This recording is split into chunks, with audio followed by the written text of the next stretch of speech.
আসসালামু আলাইকুম গাইস, আজকে আমি আপনাদেরকে দেখাবো চিকেন চিজ বল রেসিপিটা যেমনি সহজ তেমনি আমি। তাহলে চলুন রেসিপিটা শেয়ার করা যাক। দিয়ে দিচ্ছি মুরগির একটি ব্রেস্ট পিসকে, হাফ কাপ পেঁয়াজ কুচি, হাফ কাপ রসুন কুচি, 1 চা চামচ চিলি ফ্লেক্স, হাফ চা চামচ ব্ল্যাক পেপার, স্বাদ মতো লবণ, 1 টেবিল চামচ ভিনেগার, 1 টেবিল চামচ পরিমাণ ঘি, একটি ব্রেডকে টুকরো করে কেটে নিয়েছি, আর দিয়ে দিচ্ছি 1 টেবিল চামচ পরিমাণ সস, টমেটো সস। এই সবগুলোকে একসাথে ব্লেন্ড করে নিয়েছি। এই যে মিক্স করা ব্যাটারটাতে এবার আমি এখানে দিয়ে দিচ্ছি কাঁচামরিচ কুচি 1 চা চামচ, আর পেঁয়াজ কুচি 1 টেবিল চামচ, ধনেপাতা কুচি 1 টেবিল চামচ। এগুলোকে ভালো করে মিক্স করে নিয়েছি। এবার আরেকটি বাটিতে আমি নিয়ে নিয়েছি মোজারেলা চিজ। এবার যে গাইটা আমি তৈরি করে নিয়েছিলাম চিকেনের, সেই গাইটা থেকে একটু একটু করে চিকেন নিয়ে সেটাকে গোল শেপ দিয়ে এটার ভেতরে এখন আমি মোজারেলা চিজটা ভরে দিচ্ছি। আপনারা মোজারেলা চিজটা কিন্তু অনেক সাবধানে সুন্দরভাবে ভরবেন, তা না হলে চিজটা যদি বাইরে বের হয়ে আসে তাহলে কিন্তু চিকেন বলটাই নষ্ট হয়ে যাবে, আর তেলের মাঝে দিলে এটা বের হয়ে তেলও নষ্ট হয়ে যাবে, চিকেন বলটাও নষ্ট হয়ে যাবে, তখন আপনার পুরোটা রেসিপি বাদ হয়ে যাবে। তাই সুন্দরভাবে দেখে নিন আমি কিভাবে আলতো হাতে এটাকে চেপে চেপে মুখটা বন্ধ করে দিচ্ছি।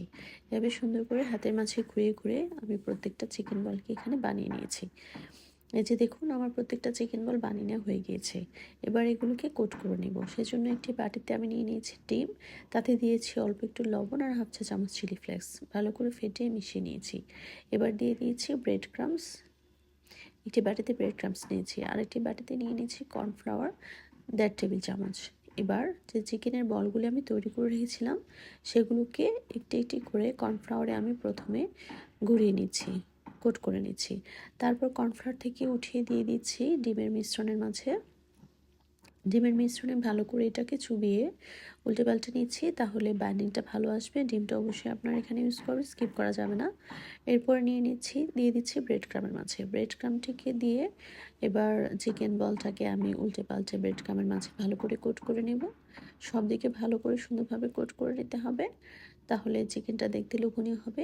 আপনারা এখানে বাসায় থাকা ব্রেডকেও ব্লেন্ড করে ইউজ করতে পারেন। এই যে দেখেন সবগুলো আমার বানিয়ে নেওয়া হয়ে গিয়েছে। এবার একটি ফ্রাইং প্যানে আমি তেল দিয়ে সেগুলিকে উল্টে পাল্টে ভেজে নিচ্ছি। এখানে চুলাটা মিডিয়াম হাই হিটে থাকবে। লো হিটে বা বেশি হাই হিটে আপনারা এটাকে বাঁচতে যাবেন না, তাহলে নষ্ট হয়ে যাবে। মিডিয়াম হাই হিট দিয়ে নিলেই হবে। এই যে দেখুন প্রত্যেকটা চিজ বল আমি ভেজে নিয়েছি।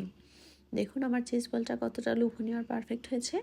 এভাবে চিজ বলটা বাসায় বানিয়ে নিলে এই রমজানের ইফতারে যেমনি এটাকে সার্ভ করতে পারবেন, তেমনি বন্ধুবান্ধবের আড্ডায় কিন্তু একদমই জমে যাবে।